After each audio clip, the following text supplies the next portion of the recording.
The divorce papers sat on Sarah Smith's kitchen table like an accusation. 42 years old, and she was starting over with nothing but a 10-year-old pickup truck, $8,000 in savings, and a rescue dog named Scout who had anxiety issues that mirrored her own. Marcus had kept the house.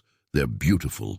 Suburban colonial with the manicured lawn and the neighbors who pretended not to know he'd been having an affair with his dental hygienist for 2 years before we jump back in. Tell us where you're tuning in from. And if this story touches you, make sure you're subscribed, because tomorrow I've saved something extra special for you. He'd kept the investment portfolio his father had given them. He'd even kept the wedding china, though Sarah suspected it was purely out of spite, since Marcus had always eaten off paper plates when she wasn't looking. What Sarah got was freedom, though it felt less like liberation and more like being pushed off a cliff without a parachute. She'd worked as a technical writer for 15 years, cranking out instruction manuals for industrial equipment. But the company had downsized 6 months before the divorce was finalized. Marcus's lawyer had somehow used her unemployment against her, painting her as irresponsible and unstable.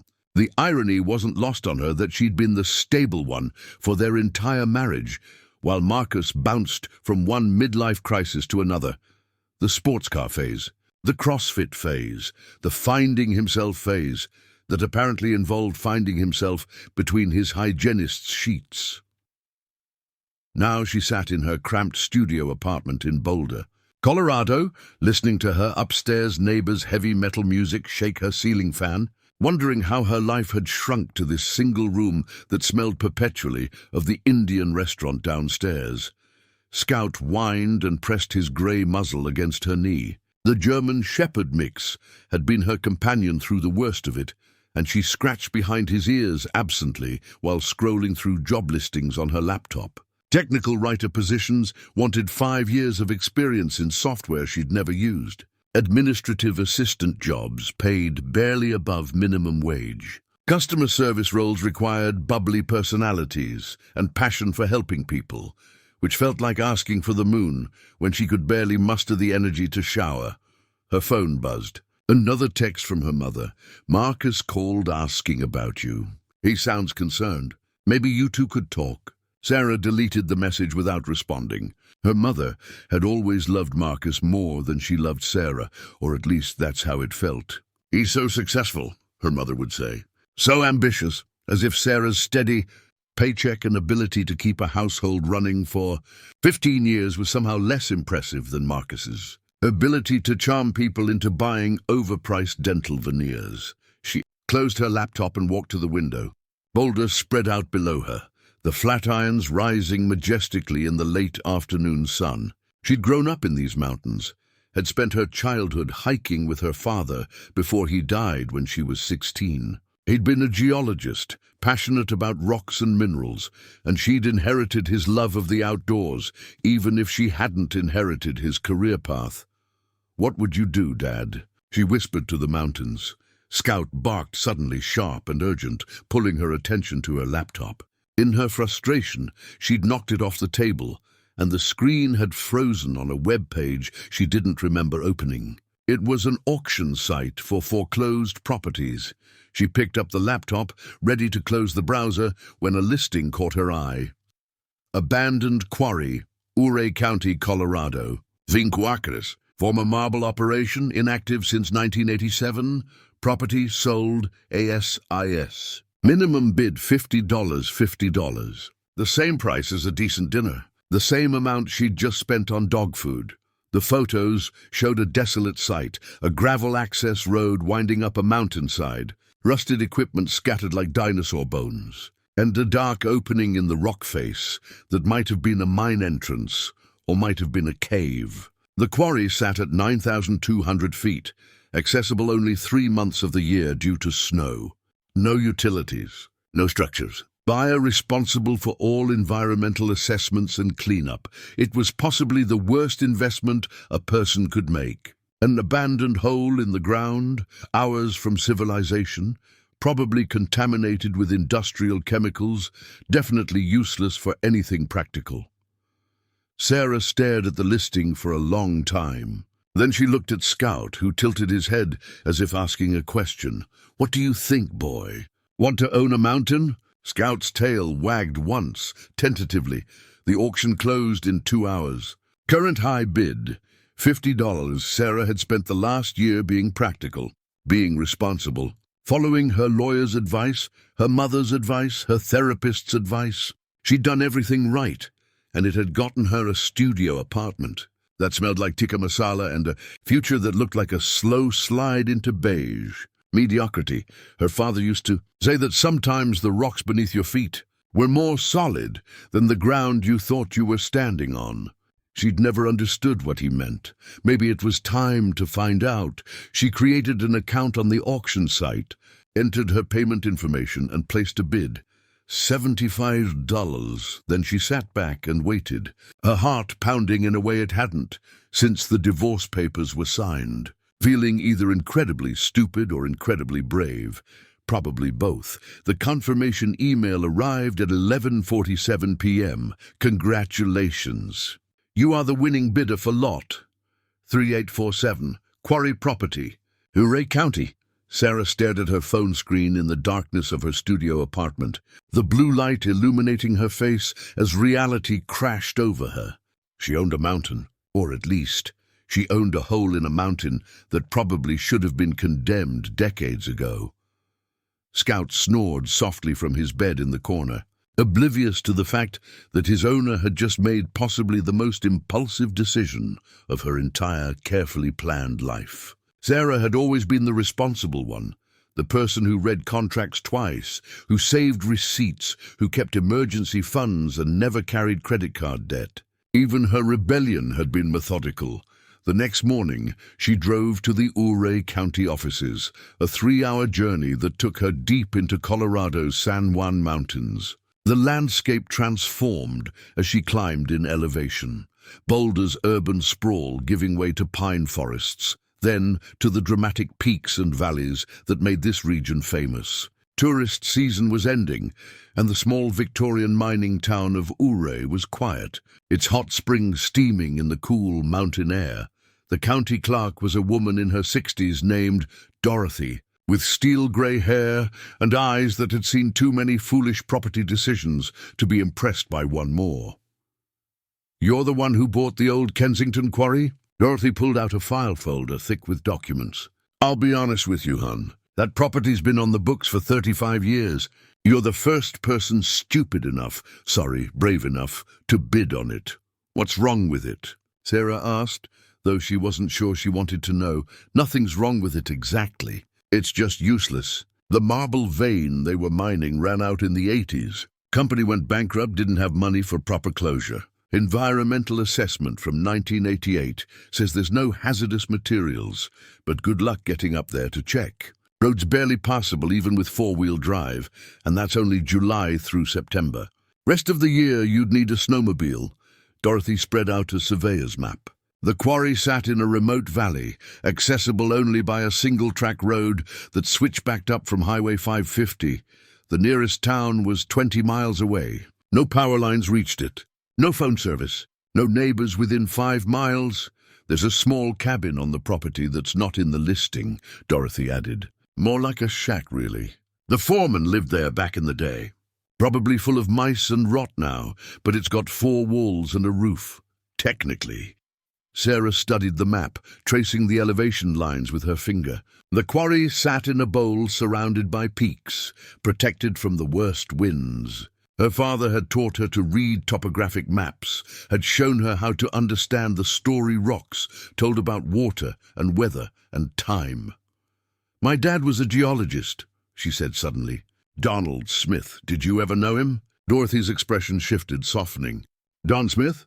Sure, I knew him. Good man. He did some consulting work for mines around here in the 70s and 80s.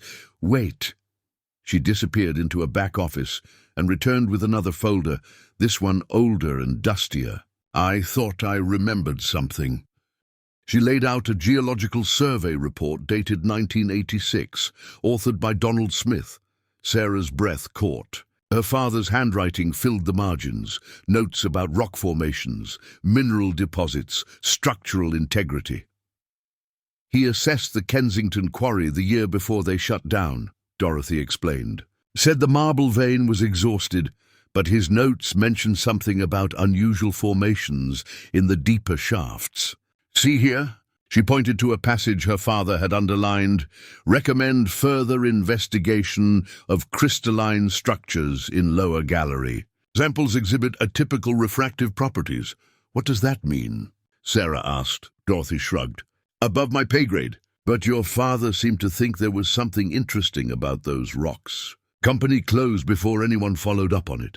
Sarah photocopied every page of her father's report, her hands trembling slightly. He'd been there. He'd walked through that quarry, had touched those rocks, had left these notes like breadcrumbs she was only now finding. She spent the next week preparing. Her savings of $8,000 wouldn't last long, but she made a budget. A used camping trailer for about $200, supplies for off-grid living, a better tent for Scout. She sold what little furniture she owned. Marcus had taken anything valuable and gave notice on her apartment. Her landlord seemed thrilled to see her go. Her mother called 3 times. Sarah ignored each call. She could already hear the lecture. This is exactly why Marcus was right to leave. You're having some kind of breakdown. You need therapy, medication, supervision. Maybe she was having a breakdown. But it felt more like a breakthrough. The drive to the quarry in late September was harrowing. The access road lived down to Dorothy's warnings.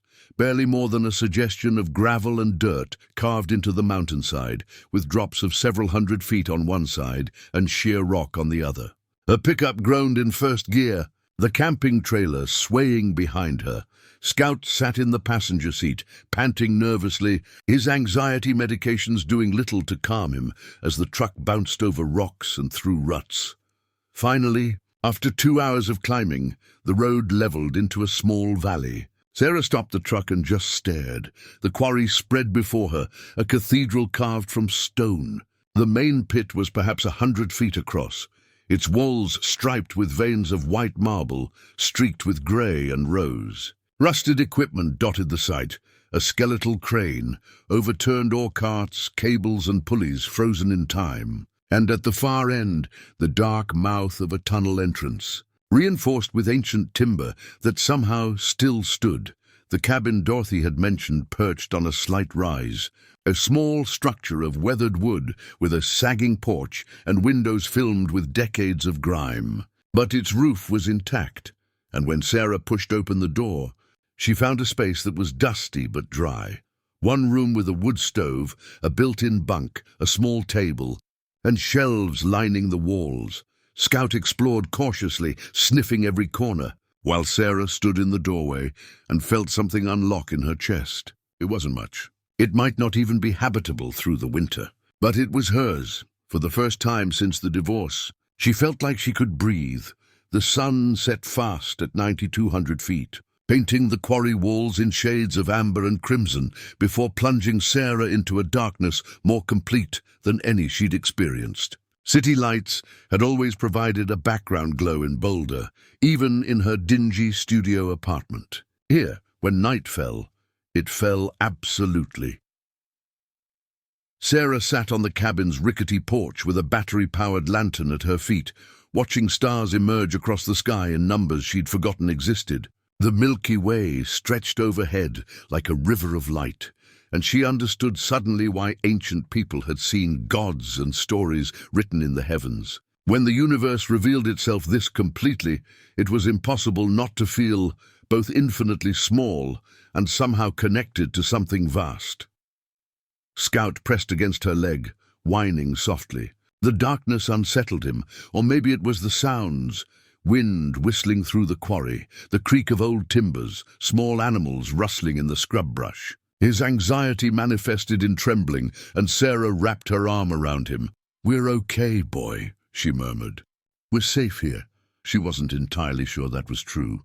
The cabin had no insulation, no running water, no electricity beyond what she could generate with a small solar panel she'd mounted on the roof that afternoon. The wood stove worked. Thankfully, She tested it with a small fire that had filled the room with welcome heat, but also revealed every crack in the walls where cold air seeped through. Her camping trailer sat next to the cabin, containing most of her supplies, canned goods, batteries, water filtration equipment, a propane stove, winter clothing.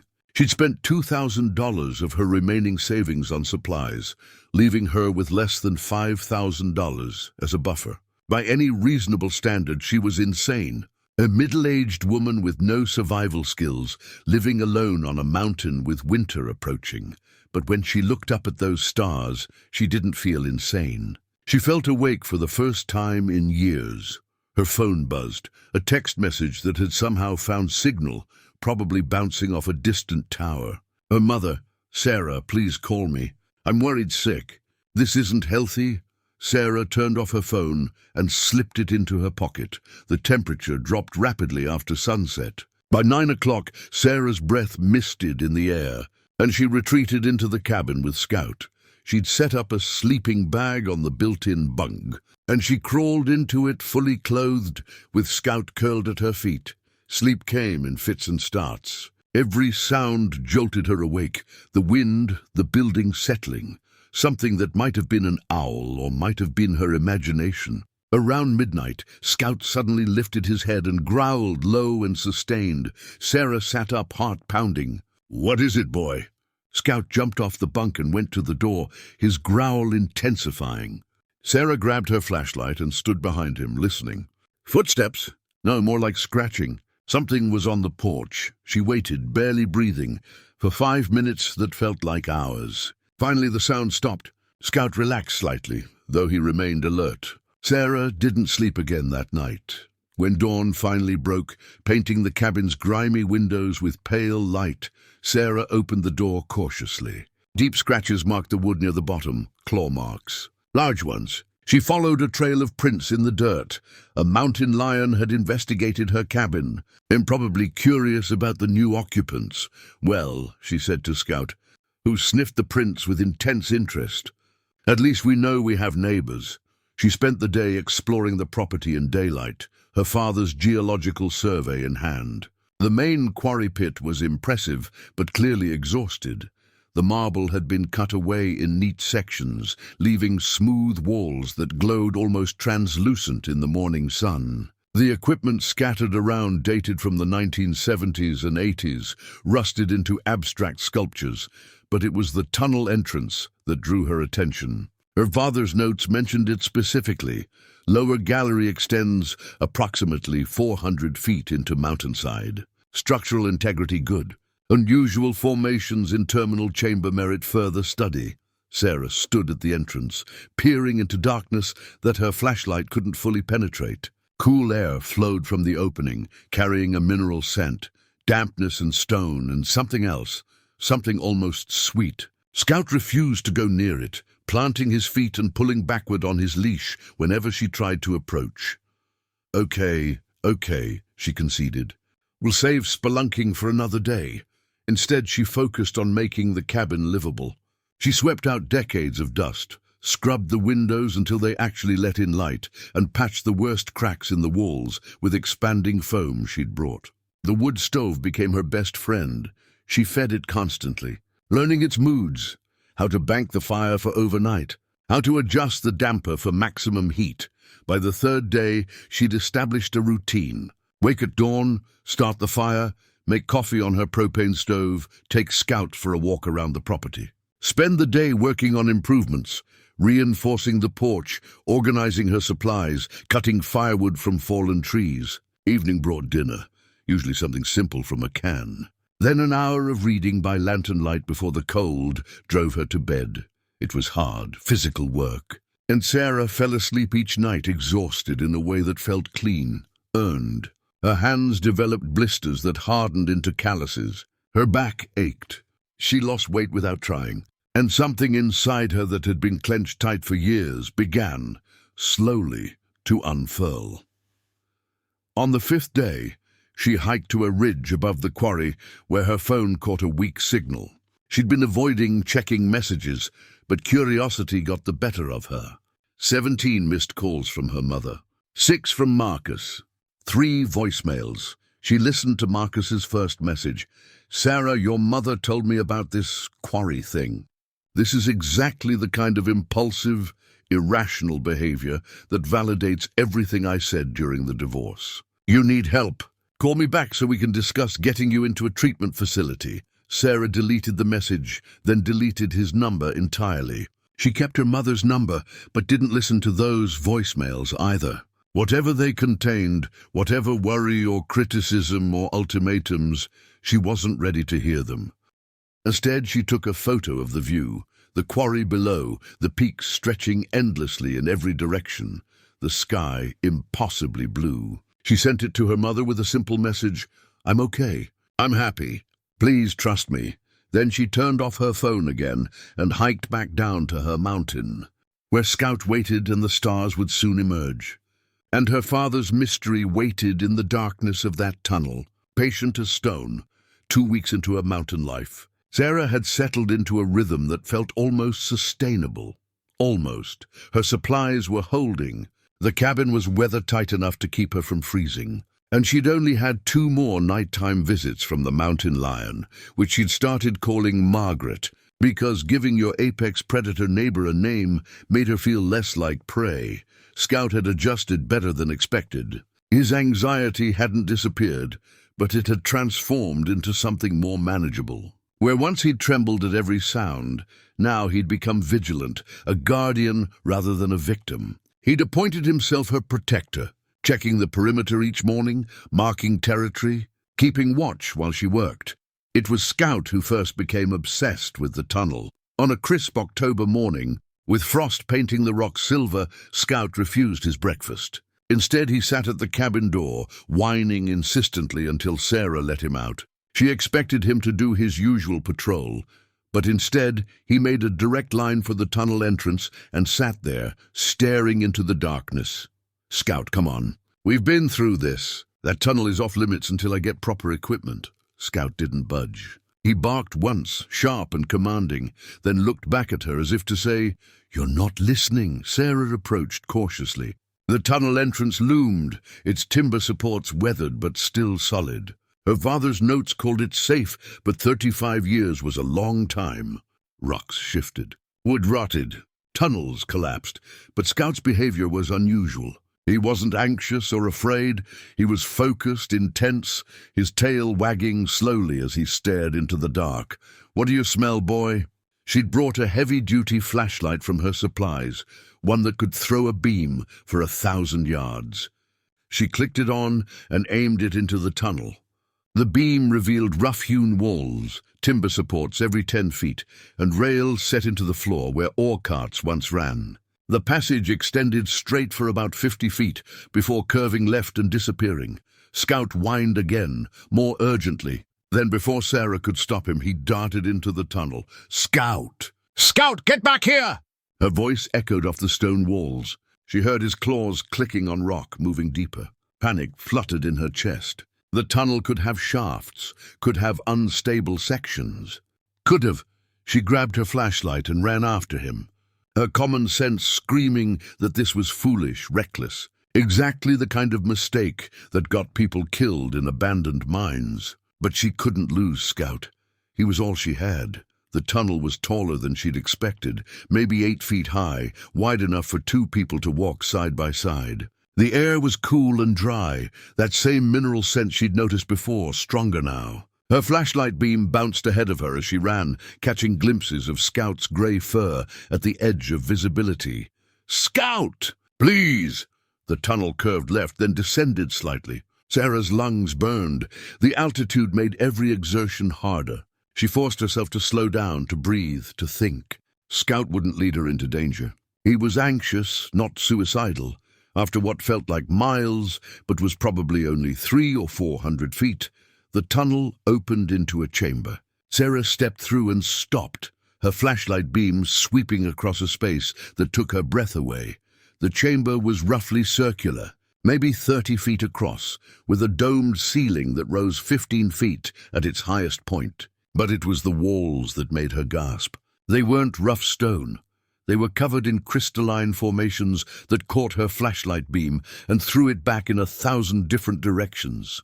Veins of something that looked like quartz ran through the marble, but shot through with colors she'd never seen in rock before. Deep purples, electric blues, a green so vivid it seemed to glow. Scout sat in the center of the chamber, his tail wagging triumphantly. Around him, scattered across the floor, were chunks of rock that had broken off from the walls. They gleamed in the flashlight beam like frozen fire. Telling and preparing this story took us a lot of time, so if you are enjoying it, subscribe to our channel. It means a lot to us. Now back to the story. Sarah approached slowly, her geologist father's training surfacing from memory. She knelt and picked up one of the rocks. It was heavier than it should be, dense, and when she turned it in the light, it refracted in ways that made her eyes hurt. The colors shifted depending on the angle, purple to blue to green to something that wasn't quite any color she could name. Her father's notes came back to her. Samples exhibit atypical refractive properties. This was what he'd found. This was what he'd wanted to investigate further. This was why he'd underlined that passage, why he'd made those notes in the margin. Sarah sat on the stone floor, her legs suddenly unable to support her, and really looked at the chamber. The crystalline veins weren't just in one section. They covered almost every surface, like someone had painted the walls with liquid light that had then frozen in place. How much was here? Pounds, tons. And what was it? She wasn't a geologist. She'd absorbed some knowledge from her father, but not enough to identify unusual minerals. This could be a rare form of quartz. It could be some kind of fluorite. It could be worthless industrial crystal. Or it could be something else entirely. Scout trotted over and dropped a rock at her feet, his tail wagging. He seemed enormously pleased with himself. "You found it," Sarah whispered. "Good boy. You found Dad's mystery." She spent the next hour carefully collecting samples, filling her pockets with the most colorful pieces. She took photos with her phone, though the camera couldn't capture the way the crystals seemed to glow from within. She sketched the chamber's layout, noting the concentration of crystal veins, the way they seemed to converge toward the back wall. That wall bothered her. It looked different from the others, less finished, as if the quarry workers had stopped midway through cutting into it. And behind it, her father's notes mentioned there should be another passage. The terminal chamber he'd referenced, but that exploration would have to wait. She needed proper equipment, safety gear, better lighting, maybe even someone who actually knew what they were doing. Sarah gathered her samples and called Scout. They made their way back through the tunnel, moving slower now, Sarah's mind racing. If these crystals were valuable, if they were even moderately valuable, this changed everything. This changed her entire future. She emerged into sunlight that seemed harsh after the tunnel's dimness, blinking like a cave creature. Scout bounded ahead, apparently satisfied with his morning's work. In the cabin, Sarah spread her samples on the table. In natural light, they were less dramatic but still remarkable. The colors were muted but present, and the crystal structure was unlike anything she'd seen in her father's old rock collection. She needed an expert. But whom could she trust? If these were valuable, telling the wrong person could lead to claim jumping, lawsuits, or worse. The property was hers legally, but mining rights in Colorado were complicated, and she had no money to fight a legal battle if someone challenged her. Her phone had no signal at the cabin, but she knew where to find one. Sarah loaded Scout into the truck and drove down the mountain road to the ridge, where she'd gotten reception before. There, she sat in her truck and started researching unusual crystalline formations, Colorado. Rare minerals, San Juan Mountains. Crystal identification services. One name kept appearing, Dr. Elena Rodriguez, a mineralogist at the Colorado School of Mines in Golden. Her specialization was rare earth elements and unusual crystal structures. She'd published papers on strange mineral deposits in abandoned mines throughout Colorado. Sarah drafted an email, trying to sound casual. Dr. Rodriguez, I've recently acquired an old quarry property in Ouray County and found some interesting crystal formations. I can't identify. Would you be willing to look at some samples? I can compensate you for your time. She attached the clearest photos and hit send before she could second-guess herself. Then she sat in her truck, watching the sun sink toward the peaks, and wondered if Scout had just changed her life or simply given her a more interesting way to be poor. Her phone buzzed almost immediately. Dr. Rodriguez. Those photos are fascinating. I'm free this Thursday if you can meet in Golden. No compensation necessary. I haven't seen formations like this in 15 years of field work. Where exactly is this site? Sarah's hands trembled as she typed her response. She gave the general area but not the specific location. Thursday was 3 days away. 3 days to hope, to wonder, to imagine. 3 days until she found out if her $75 quarry was worthless or if Scout's discovery had just saved her from a future of tikka masala-scented desperation. The drive to Golden took 4 hours, and Sarah spent every minute of it oscillating between wild optimism and crushing certainty that she'd found nothing more than pretty rocks. Scout sat in the passenger seat, occasionally glancing at the backpack between them that contained a dozen carefully wrapped samples. The Colorado School of Mines campus sprawled across Golden's hillside, its buildings a mix of historic stone and modern glass. Sarah had only been here once, decades ago, when her father had given a guest lecture. She remembered being 15, bored and resentful at having to spend a Saturday listening to people discuss rocks, not knowing it would be one of her last memories of him before the cancer diagnosis. Dr. Elena Rodriguez's office was in the geology building, a structure that smelled like dust and minerals and old books. Sarah climbed to the 3rd floor, her heart pounding in a way that had nothing to do with altitude. The office door was open. Dr. Rodriguez looked up from her desk, a woman in her early 50s with black hair streaked with silver, wearing a faded periodic table t-shirt under a blazer. Her desk was chaos. Rock samples, scientific journals, coffee cups in various states of abandonment. Sarah Smith? Dr. Rodriguez stood and extended her hand. Elena Rodriguez, please come in. I've been thinking about your photos since you sent them. Sarah shook her hand, trying to project confidence she didn't feel. Thank you for seeing me on short notice. Are you kidding? Those images kept me up last night. Let's see what you've brought. Sarah carefully unwrapped each sample, laying them on a clear space Eleanor had hastily made on her desk. In the fluorescent office lighting, they looked less impressive than they had in the tunnel, just rocks with some colorful inclusions. But Elena's reaction was immediate. She went completely still, her eyes widening. Then she reached for the nearest sample with hands that weren't quite steady. May I? At Sarah's nod, she held the rock close, turning it under her desk lamp. Oh my God. Good oh my God or bad oh my God? Sarah asked. Elena didn't answer. She was pulling equipment from drawers, a jeweler's loop, a small spectrometer, calipers. She measured, examined, made notes in a notebook already half full of technical scribbles. 5 minutes passed. 10. Finally, Eleanor looked up. Where exactly did you find these? An old marble quarry. My property, legally purchased. How much is there? I don't know. The chamber where I found them is maybe 30 feet across. The walls are covered in veins of this stuff. These pieces had broken off naturally. I didn't have to dig or blast anything.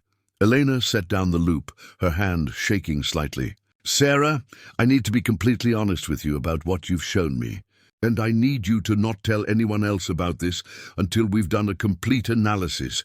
Anyone. Do you understand? Sarah's mouth went dry. What is it? I think, and I'll need to run more tests to be certain, but I think you found a significant deposit of bixbyite with unusually high concentrations of rare earth elements. Specifically what's called a carbonatite-associated heavy rare earth deposit. Do you know what that means? Sarah shook her head. Elena pulled up a chart on her computer. Rare earth elements are critical for modern technology. Everything from smartphones to wind turbines to military equipment requires them.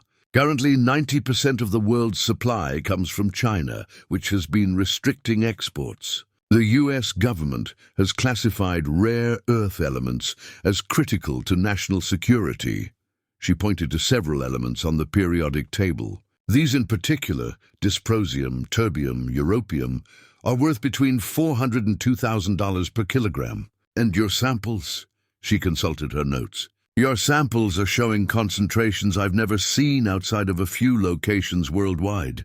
Mountain Pass in California, Bayan Obo in Mongolia, and now apparently an abandoned quarry in Uray County.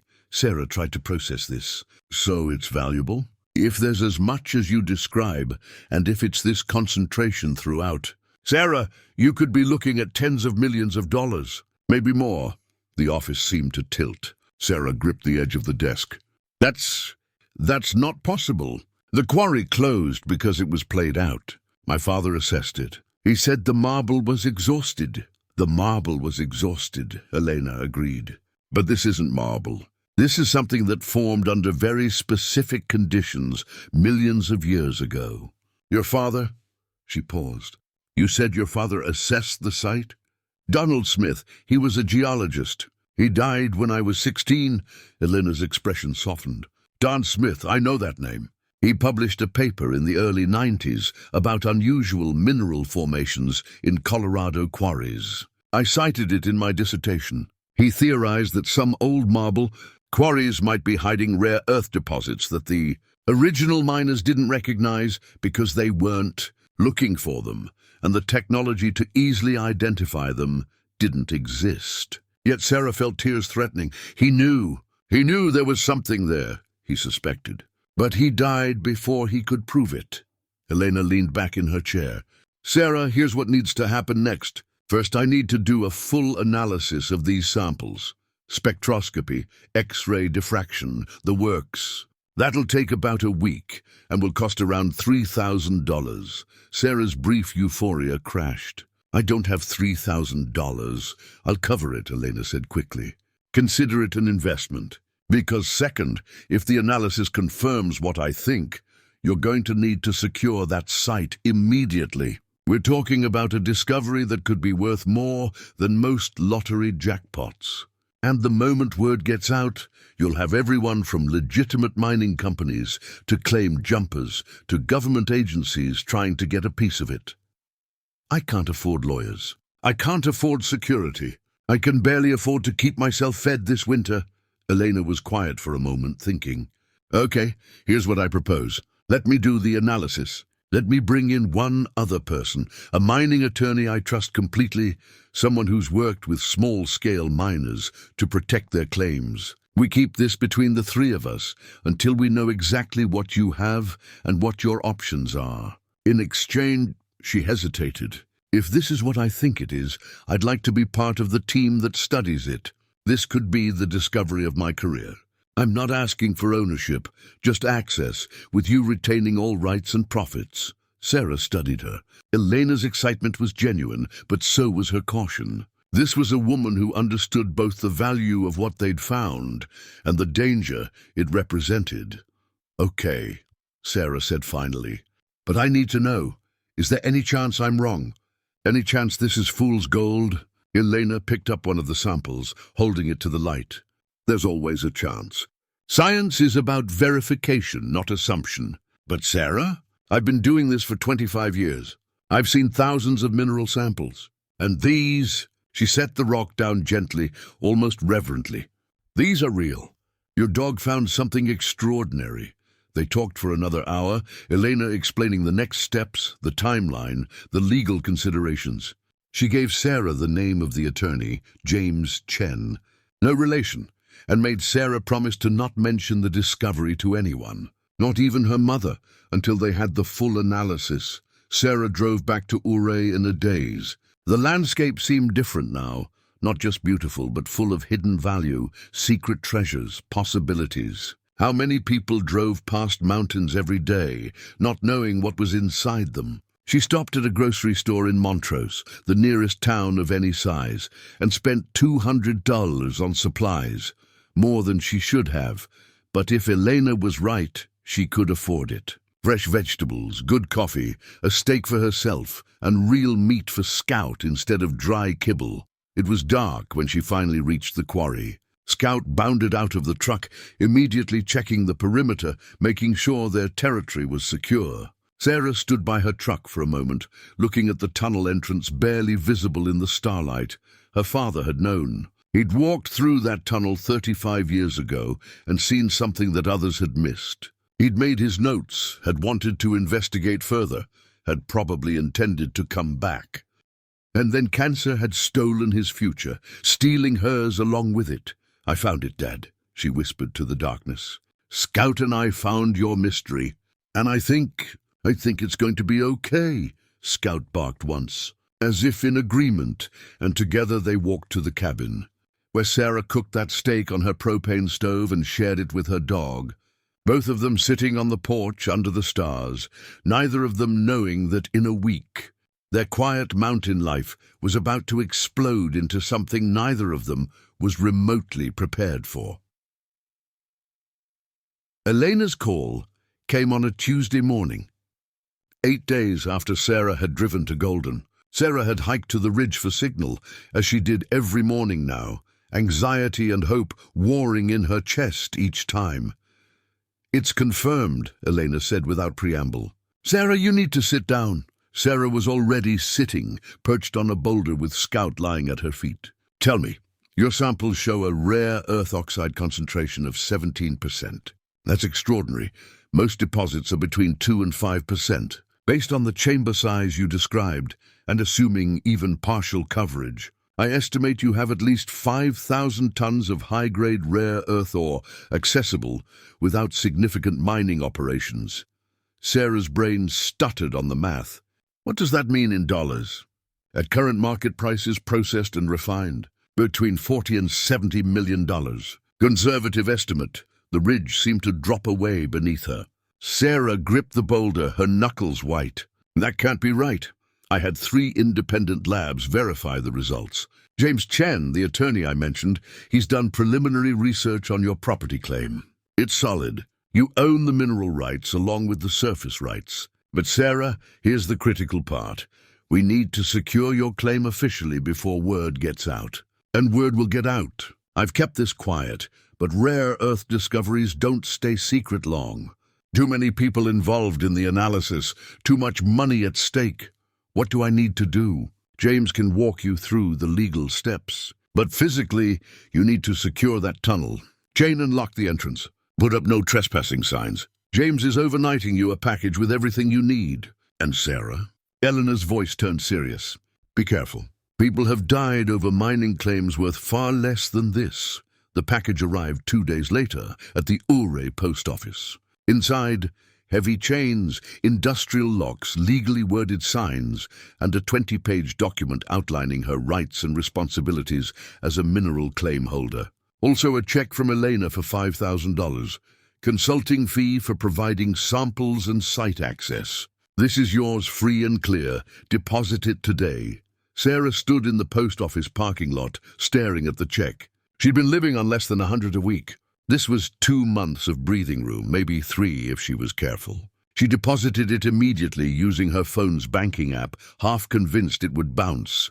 That this whole thing was an elaborate dream. It cleared within hours, back at the quarry. She spent the afternoon securing the tunnel entrance. The chains were heavy-duty, the locks requiring both a key and a combination. The signs were explicit. "Private property, active mining claim, trespassers will be prosecuted." She stepped back to admire her work and felt absurd. Active mining claim. Her Sarah Smith, failed technical writer and divorced mess, owner of a mining claim worth tens of millions of dollars. Scout barked suddenly, sharply. Sarah turned to see a truck making its way up the access road, the first vehicle besides hers she'd seen in 3 weeks. The truck was new, expensive, a black Ford F-350 with Colorado plates. It parked next to her ancient pickup and 2 men got out. Both wore jeans and work boots, but something about them screamed money. The watches, the sunglasses, the way they moved with casual confidence across terrain that had nearly killed Sarah during her first drive up. "Help, you gentlemen," Sarah called, keeping her voice level. Scout had moved to stand in front of her, not aggressive but alert. The older man smiled, extending his hand as he approached. "Miss Smith? I'm Robert Torrance, VP of Operations for Apex Resources. This is my colleague, David Kung. We were hoping to have a word with you about your property." Sarah didn't shake his hand. "How did you know my name?" "Public records. You filed a mineral claim 3 days ago." Robert's smile didn't waver. "Very smart move. We like to stay on top of new claims in the region. See if there are opportunities for partnership." "I'm not interested in a partnership. You haven't heard our offer yet." David spoke for the first time. He was younger, 30s maybe, with the intensity of someone who'd climbed corporate ladders by stepping on others. "We understand you may have found something interesting on this property. Apex Resources specializes in rare earth extraction. We have the technology, the expertise, the capital to turn a small deposit into a profitable operation." "How do you know what I found?" Sarah asked. The two men exchanged glances. Robert's smile finally faded. "Mr. Smith, rare earth analysis requires specialized equipment. Only a few labs in Colorado can do it properly. We have relationships with those labs. You're spying on their clients." "We're staying informed about opportunities in our sector," David corrected. "Look, you seem like a smart woman.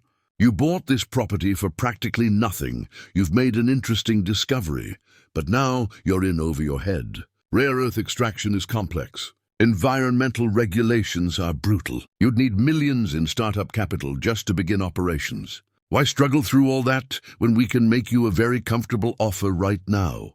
"How comfortable?" Robert pulled out a folder. $250,000 for the property and all mineral rights, plus a 1% royalty on future production. You walk away with $250,000 cash and ongoing income. You can buy a real house, start over somewhere warm, live comfortably for years. Sarah took the folder but didn't open it. $250,000? A week ago, it would have seemed like winning the lottery. Now, knowing what was actually in that mountain, it felt like an insult. "I'll think about it," she said. "Don't think too long," David said. "Rare earth prices are volatile. What's worth millions today might be worth thousands next year if new deposits are found, or if the Chinese flood the market. This offer expires in 72 hours. They left their business cards and drove away, their expensive truck navigating the rough road with ease. Sarah stood holding the folder, her hands shaking with a mixture of fear and anger. That evening, she called James Chen, the attorney. They made contact already. James sounded unsurprised. "That was fast, even for Apex. They're vultures. They've done this before. Lowball offers, pressure tactics, and if that doesn't work, they find ways to tie you up in legal challenges until you run out of money for lawyers." "What do I do?" "Document everything. Record conversations. If Colorado's one-party consent laws allow it, I'll send you info. Don't sign anything. And Sarah, it's going to get worse before it gets better. Once one company makes a move, others will follow. And then there's the government. Both state and federal agencies will want to be involved. This isn't just a mining claim anymore. It's a strategic resource.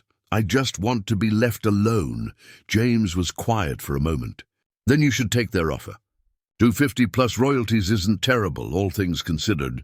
You'd be set for life if you're careful, but you'd be giving up $40 to $70 million. Maybe more if prices rise. And you'd be giving up your father's legacy. From what Elena told me, he spent years looking for deposits like this. He died before he could prove his theories. You could prove them for him." Sarah looked out at the tunnel entrance, chain-locked and forbidden, holding secrets worth more than she'd earn in 10 lifetimes of technical writing. "I'm not selling," she said. "Then batten down the hatches," James replied. "Because the siege is just beginning," he was right. Over the next week, Sarah received visits from 3 more mining companies, 2 independent prospectors, a representative from the Colorado Department of Natural Resources, and a journalist from a Denver newspaper who'd somehow gotten wind of significant rare earth discovery in Ouray County. She said no to everyone. She declined all offers, refused all interviews, and filed formal trespass warnings with the county sheriff. The sheriff himself came out, A weathered man named Tom Reeves, who'd apparently known her father. Don Smith was a good man, Tom said, accepting coffee in Sarah's cabin. Never thought much of this old Quarry, though. Figured it was played out decades ago. Turns out it wasn't, so I'm hearing. Tom sipped his coffee, studying her. You know you're stirring up a hornet's nest, right? Apex Resources has deep pockets and deeper connections. They don't like being told no. Are you warning me or threatening me? Warning you. There's legal harassment, and then there's the other kind. I'll do what I can to protect your property rights, but I've got 3 deputies covering 200 square miles. If someone decides to jump your claim or worse, I might not get here in time. What's or worse? Tom set down his coffee. 10 years ago, a guy named Martinez found a gold deposit up near Silverton. Not huge, but significant. 3 different companies made offers. He refused them all. 2 weeks later, his trailer burned down with him in it. Fire marshal called it accidental, but Martinez was a careful man. Never smoked, had new electrical. Some people thought maybe one of those companies decided to wait him out, then buy from his estate instead.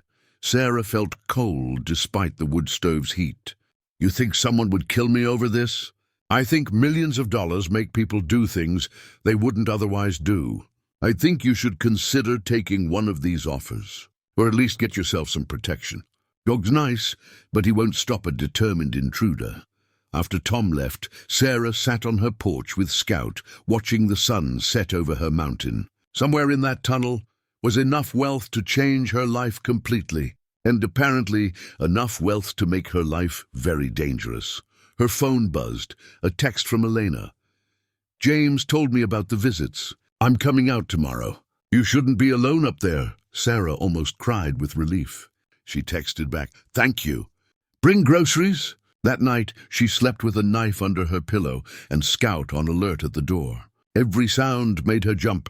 Wind, animals, the settling of old timbers. Twice, she thought she heard footsteps on the porch. Both times, Scout growled but didn't bark, leaving her in anxious uncertainty. At 3 a.m, Scout erupted into furious barking. Sarah grabbed her flashlight and knife, her heart hammering. Through the window, she saw lights, multiple flashlights moving around the tunnel entrance. Someone was trying to break through her chains. Sarah grabbed her phone, but it had no signal. She was alone on a mountain with intruders, no way to call for help, and at least 3 hours from the nearest assistance, even if she could call. She looked at Scout, who was vibrating with protective fury at the door. Then she made a decision that was either brave or stupid. She was done hiding. This was her property, her claim, her father's legacy. If someone wanted to take it from her, they'd have to go through her first. Sarah grabbed a baseball bat she'd bought in Montrose, took a deep breath and opened the cabin door. Get off my property, she shouted into the darkness, her voice echoing off the quarry walls. This is private land and I'm armed. She wasn't armed, not really, but they didn't need to know that. The flashlights froze, then swung toward her. 3 of them moving in her direction. Scout charged ahead, barking like a hellhound, and Sarah followed, bat raised, flashlight sweeping across 3 men in dark clothing who'd been working on her chains with bolt cutters. Call off your dog, lady, one of them yelled. Get off my property. Sarah punctuated each word by banging her bat against a metal barrel, creating a cacophony that echoed through the valley. The men looked at each other. Scout was between them and Sarah, teeth bared, looking far more dangerous than an anxiety-prone rescue dog had any right to look. One man reached for something in his jacket. I've got rifle sights on all 3 of you, Sarah bluffed. Sheriff's on his way. You've got 30 seconds to disappear before I start shooting. It was a ridiculous bluff, but it was 3 a.m. They were trespassing, and apparently her crazy was more convincing than their determination. The men backed away, moving toward the access road, where Sarah now saw a 4th vehicle parked behind her truck, blocking her exit. This isn't over, one of them called back. You can't guard this place 24/7. They drove away, their truck disappearing down the mountain. Sarah stood in the darkness, shaking, as adrenaline drained away and left her weak-kneed. Scout pressed against her leg, still alert, but no longer aggressive. She dropped the bat and sat down right there in the dirt, wrapping her arms around her dog. "Good boy," she whispered. "Such a good boy." When dawn finally came, Sarah inspected the damage. They'd nearly cut through one chain.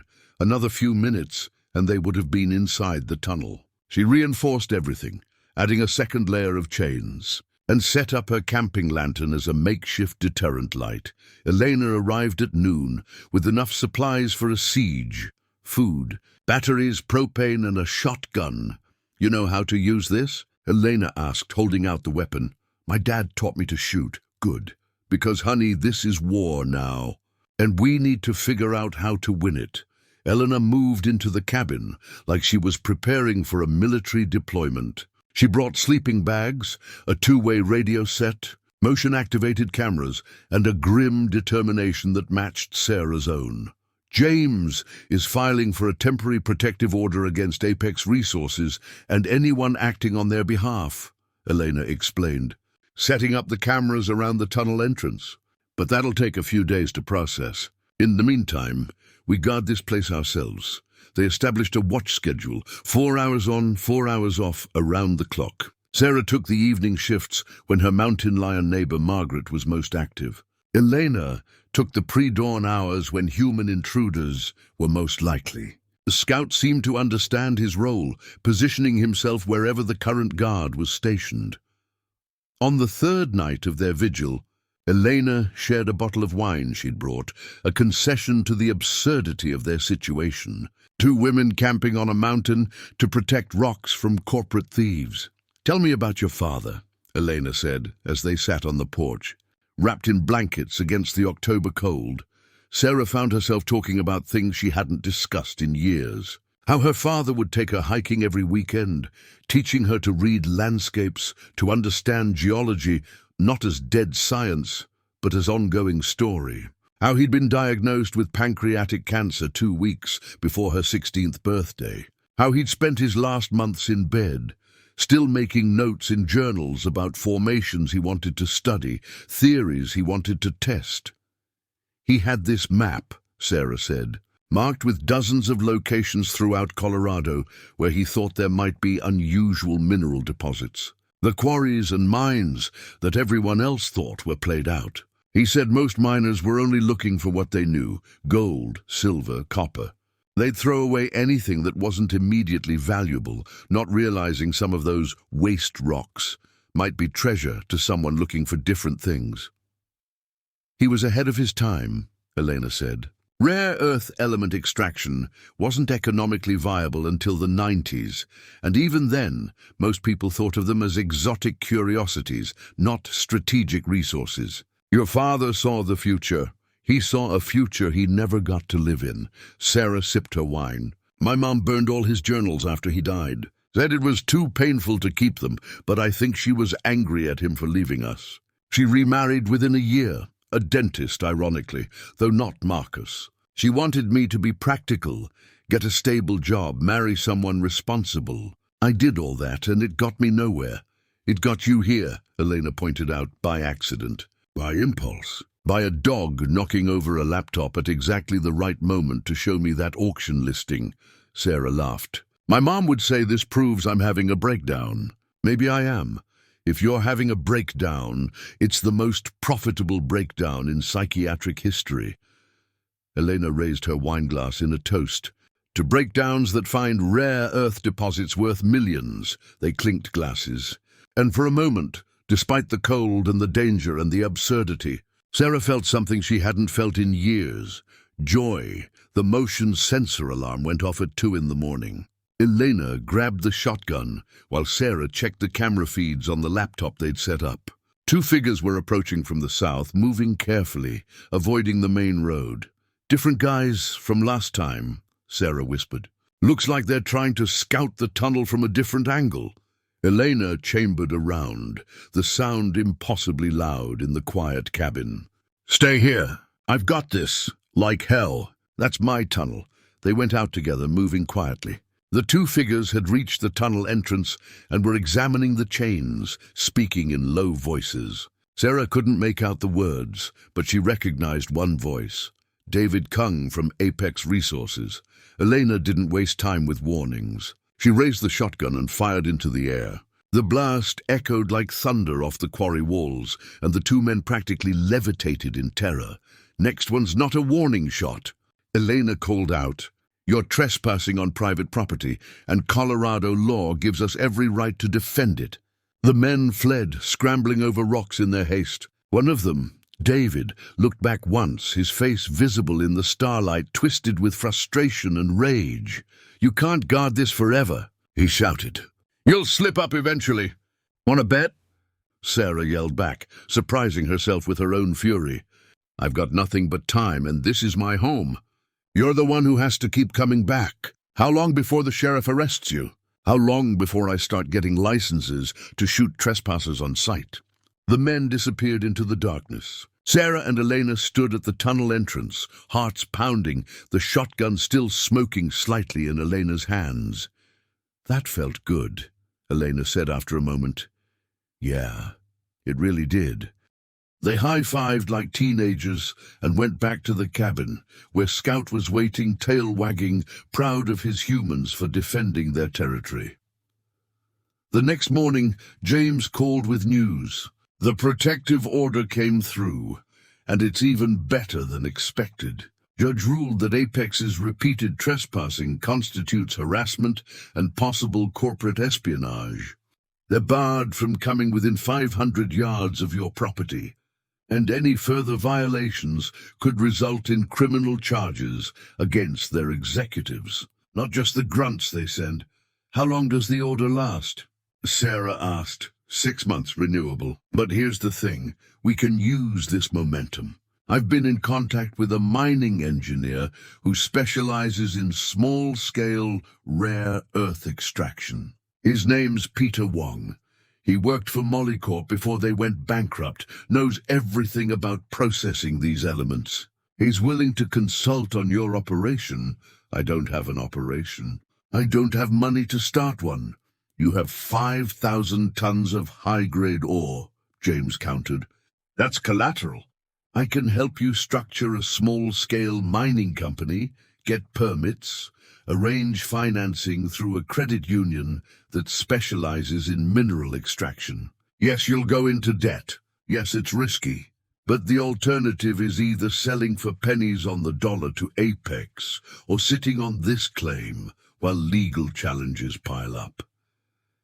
Sarah looked at Elena, who'd been listening on speaker. Elena nodded slowly. "How much debt are we talking about?" Sarah asked.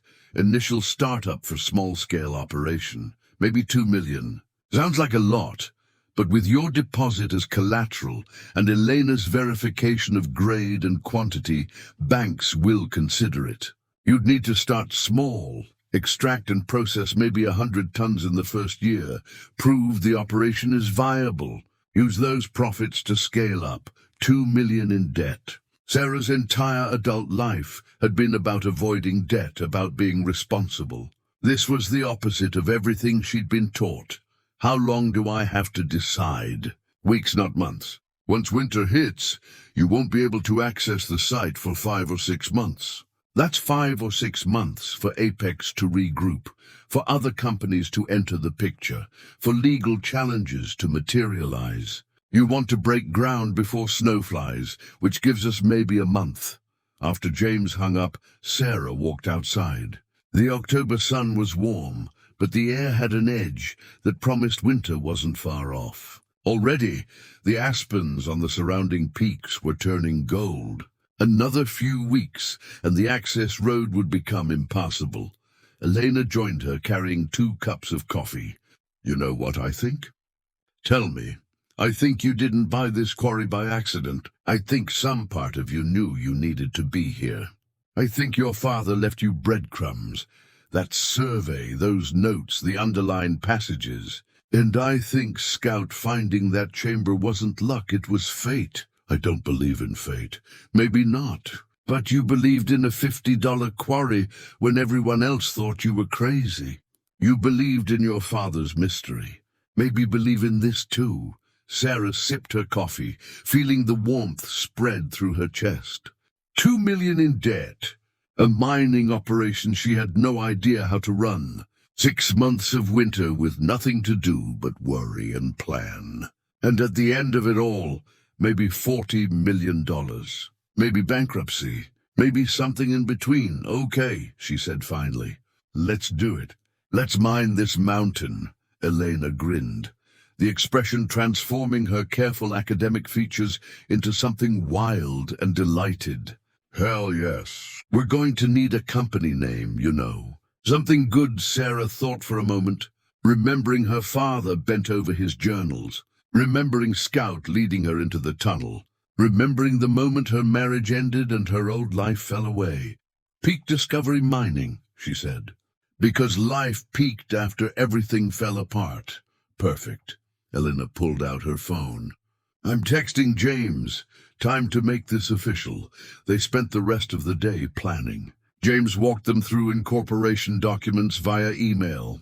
Elena contacted Peter Wong, the mining engineer, who agreed to visit the site the following week. They sketched out rough plans for a small processing facility, discussed equipment needs, calculated timeline and costs.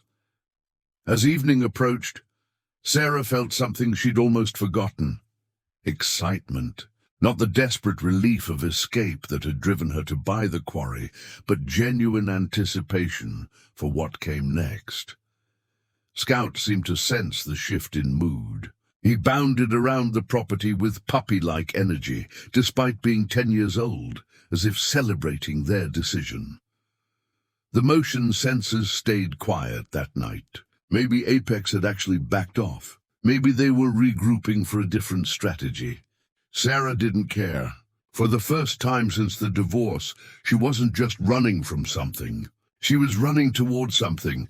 That night, before sleep, she pulled out her father's survey report, the one Dorothy had copied for her at the county office. She read his notes again, paying attention to details she'd missed before. His excitement came through in the careful handwriting, in the exclamation points next to certain findings, in the way he'd sketched the crystal formations he'd observed on the last page. He'd written something that wasn't part of the official report. Just a note to himself: if these formations extend beyond the terminal chamber, this could rewrite understanding of rare earth deposit formation in North America. Must return with proper equipment. Promise Emma I'll take her hiking here when she's old enough to appreciate it. Emma had been his pet name for Sarah when she was little. Short for her middle name, Emily. He'd wanted to bring her here. He'd wanted to share this discovery with her.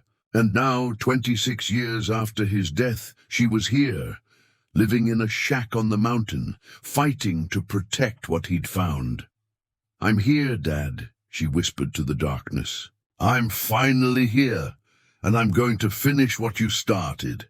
In his bed by the wood stove, Scout sighed contentedly, and Sarah closed her eyes, feeling something like peace settle over her for the first time in longer than she could remember. Tomorrow they'd start building something real. Tonight she could rest.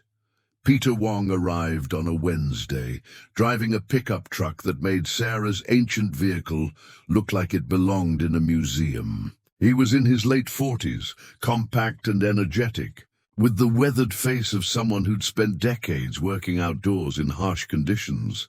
Elena met him first, and they spoke in rapid technical jargon that Sarah only partially understood.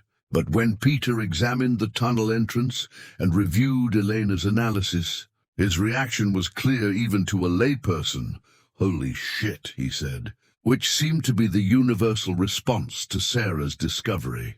Inside the chamber, Peter spent 2 hours taking measurements, collecting his own samples, and studying the crystal formations with an intensity that reminded Sarah of her father. He chipped off small pieces from different locations, photographing and cataloguing each one.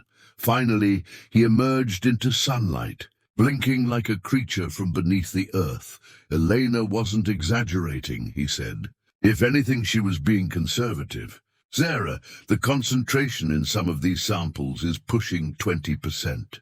I've never seen anything like it outside of lab conditions. Can we actually mine this? Sarah asked. Without destroying the environment or spending more money than it's worth? Peter pulled out a tablet and started sketching. Here's what I'm thinking. Small-scale, artisanal operation. We're not talking about industrial mining with massive equipment. We hand-select high-grade ore from the chamber walls. We build a small processing facility, maybe 1,000 square feet, right here on site. We use a simplified extraction process that focuses on the highest value elements first. Dysprosium, terbium, europium. How much would this cost? Sarah asked. To do it right? Around 2.5 million. But I can get us started for less if we phase it. First year, we focus on extraction only. We pull maybe 100 tons of high-grade ore, stockpile it. That requires minimal equipment, basically upgraded mining tools, safety equipment, storage facilities. Call it 300,000 for phase 1. Next Christmas, she told Scout, we'll be in a real house, with heat and running water. But you know what? I'm not sure I'll be any happier than I am right now. Scout licked her hand, and they sat together in the warm cabin while outside. Snow fell on their mountain, covering everything in white, making the world new again. Winter broke in mid-March with a suddenness that felt like the mountain exhaling after holding its breath for months.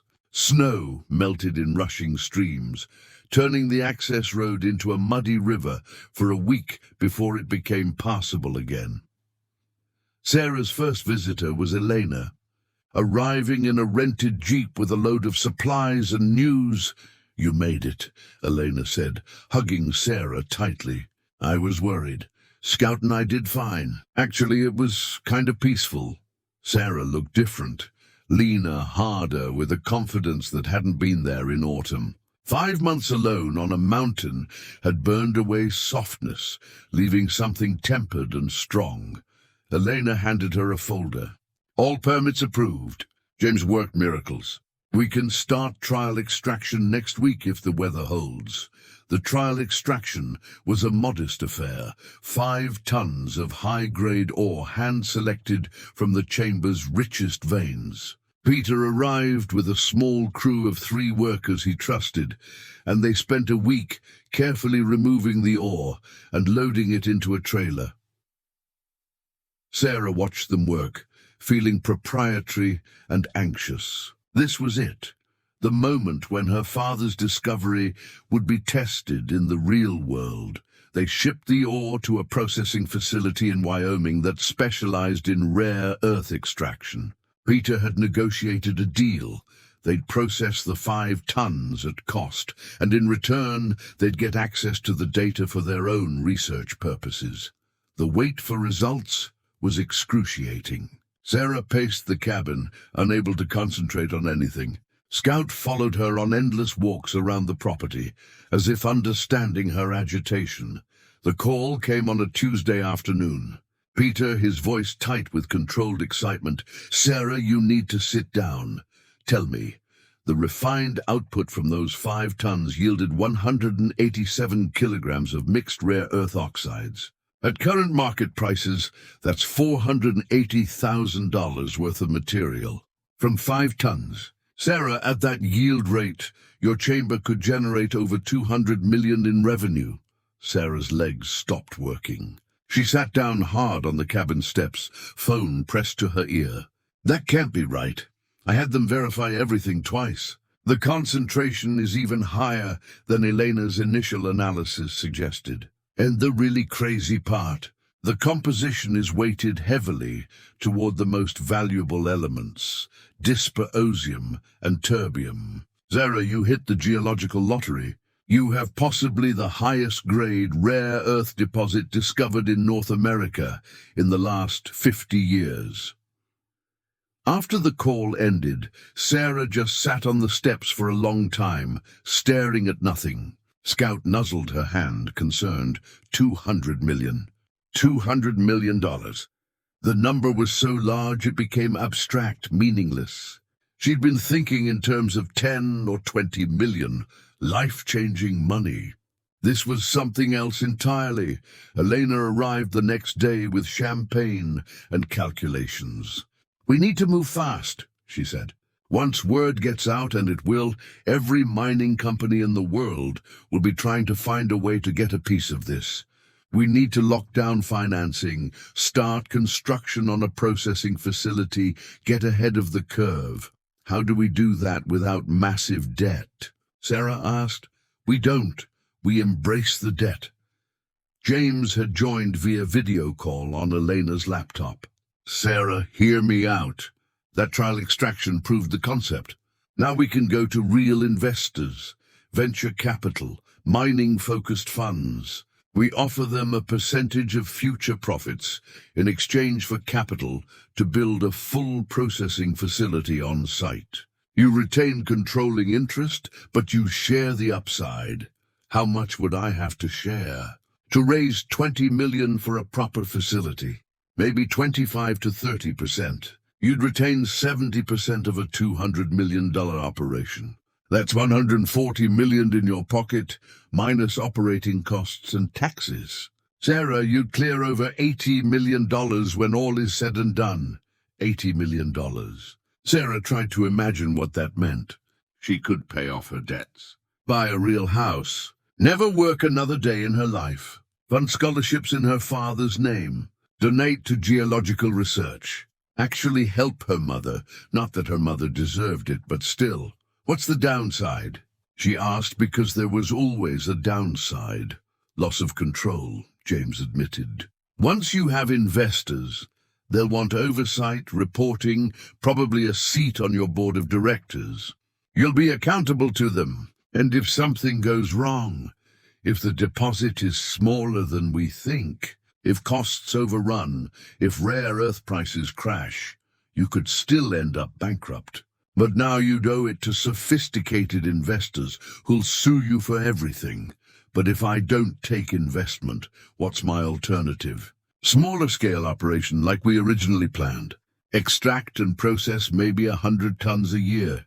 Generate 9 to 10 million in annual revenue. Take home maybe 5 million after costs and taxes. Still life-changing money, but it would take you 20 years to extract what you could extract in 3 with proper funding." Sarah looked at Scout, who'd become her sounding board for every decision. "What do you think, boy?" Scout's tail wagged ambiguously. "I think," Sarah said slowly, "that I didn't survive divorce and poverty and a winter on a mountain to play it safe now. Let's find investors. Let's do this right." The next month was a blur. James arranged meetings with mining investors, venture capital funds, even a quiet inquiry from a Department of Defense contractor interested in securing domestic rare earth supply.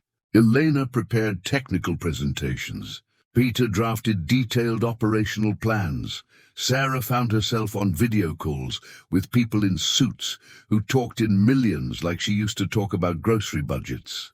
It was surreal, disorienting, occasionally terrifying, but she'd learned something during her winter alone. She was tougher than she thought. She could hold her own in negotiations. She could ask hard questions. She could say no when an offer wasn't right. They settled on a consortium of 3 investors, a mining-focused venture fund, a family office interested in strategic minerals, and a Colorado-based investment group. Together, they'd provide $25 million in capital for 15% equity each, 45% total. Sarah retained 55% and controlling interest. The contracts were signed in May. The money hit Sarah's business account the next week, $25 million, less attorney fees and costs. After paying off her debts and setting aside reserves, Sarah had real money for the first time in her life. She bought a proper truck, not expensive, just reliable. She bought Scout an orthopedic bed because he was 10 years old and deserved comfort. She bought herself new clothes that actually fit, a real winter coat for next year, and boots that didn't leak. Everything else went into improving the operation. They broke ground on the processing facility in June, a 5,000-square-foot building with specialized equipment for rare earth extraction. Peter hired a crew of 15 workers, all background checked, all signing strict NDAs. The quarry transformed. Where once there'd been only Sarah's cabin and rusted equipment, now there were new buildings, fresh gravel roads, proper lighting, safety equipment. It looked like a real mining operation because it was one. Sarah kept the cabin, though she could have afforded a mansion. She added insulation, running water, a real bathroom, and a better wood stove. But the basic structure remained, her sanctuary, the place where she'd survived winter alone and come out stronger. By August, they were extracting ore regularly. The first full production run yielded results even better than the trial. The deeper they went into the chamber, the higher the concentration. Peter calculated they had enough high-grade ore for at least 15 years of operation at current extraction rates. "We'll need to explore the terminal chamber eventually," Peter said, referencing her father's notes about passages that might extend deeper. There could be even more back there, but that was for later. For now, they were producing rare earth oxides that sold faster than they could refine them. Sarah's quarterly revenue projections were running at $15 million. Her personal cut, after all costs and investor payments, was tracking towards $7 million annually, $7 million a year. From a quarry she'd bought for $75 in September, Sarah's mother called for the first time since their fight the previous year. "I saw an article about your mining operation," her mother said, her voice carefully neutral. "It mentioned your name. Yeah, word got out. We're trying to keep low profile, but it's hard when you're producing strategic materials." Sarah joined her, peering into the water. It was crystal clear, maybe 3 feet deep, and at the bottom lay rocks that glowed. Actually glowed, not just reflecting light, but emitting it. Faint blue phosphorescence that pulsed slowly. "That's not possible," Elena said. "That's not how minerals work. Bioluminescence requires organic compounds, bacteria or algae. But these are rocks. I'm seeing mineral signatures, definitely mineral. But they're behaving like..." She trailed off, at a loss for words. They collected samples carefully, using sterile equipment, documenting everything. The work took hours. When they finally emerged back into the main chamber, they were exhausted and overwhelmed. "We need to analyze these before we tell anyone," Elena said. "If this is what I think it might be, if there's biological component to these formations, Sarah, we might have found more than just rare earth elements. We might have found evidence of chemolithotrophic life." "In English?" Sarah asked. "Life that derives energy from rocks rather than sunlight. Extremophiles. They exist in deep-sea vents, in subsurface environments. But this would be the first confirmed case in a terrestrial mineral deposit at this depth. This would be..." She stopped, recalibrating. "This would be a scientific discovery as significant as the rare earth deposit. Maybe more so." They spent the next month in analysis. Elena brought in microbiologists from her university, swearing them to secrecy. The samples from the terminal chamber revealed a complex ecosystem, bacteria and archaea living in the mineral matrix, breaking down elements, creating new compounds. The glowing rocks were colonies of microorganisms that had adapted to produce bioluminescence, probably as a byproduct of their metabolic processes. "They're mining the rocks," one microbiologist explained. "Just like you're mining them, but on a microscopic scale over millions of years. And in the process, they're concentrating rare earth elements even further. Sarah, your deposit isn't just geological. It's biological. It's been enriched by living processes we didn't know existed in this context." The scientific papers that resulted from the discovery put Sarah's quarry on a different kind of map. Yes, it was still a valuable mining operation, but now it was also a site of unique scientific interest. Elena negotiated an arrangement. They would extract ore from the main chamber, but the terminal chamber would be preserved for research, accessed only by vetted scientists, studied but not exploited. Sarah agreed immediately. Her father had been a scientist before he was a prospector. He would have wanted this, the knowledge, the discovery, the expansion of human understanding. The media attention was intense, but manageable. Sarah did one interview with a science journalist from National Geographic and then refused all others. She wasn't interested in fame. She was interested in running her operation, in continuing her father's work, in living the life she'd built on this mountain. As 2026 began, Sarah took stock of her transformation. The Quarry operation was profitable and stable. Her personal worth had crossed $50 million. She'd established a foundation in her father's name to support geological research. She'd even started dating again. Nothing serious. Just coffee with a nice contractor who'd worked on her facility and didn't care about her money. Scout was showing his age now, sleeping more, moving slower. But he was happy, spending his days in a comfortable bed by the wood stove or walking slowly around the property he'd helped discover. On a cold January evening, Sarah sat on her porch with Scout, watching stars emerge over her mountain. A year ago she'd been alone and afraid. Now she was not alone exactly, but comfortable with solitude. Not afraid, but appropriately cautious. Not seeking validation from others, but confident in her own judgment. "Did we peak, boy?" she asked Scout, "or are we still climbing?" Scout's tail thumped once against the porch boards. Sarah thought about that question as winter deepened around them. Life had peaked after divorce in unexpected ways, financially certainly, but also personally. She'd discovered reserves of strength she hadn't known she possessed. She'd learned to trust her instincts. She'd connected with her father's legacy in ways that wouldn't have been possible if Marcus had never left, if she'd never lost everything, if she'd never clicked on that auction listing for a worthless quarry. But was this the peak, or just one summit among many? The terminal chamber's secrets were still being unraveled. The mining operation could expand. She could take the company public, multiply her wealth again. Or she could keep it small, sustainable, focused on research rather than profit.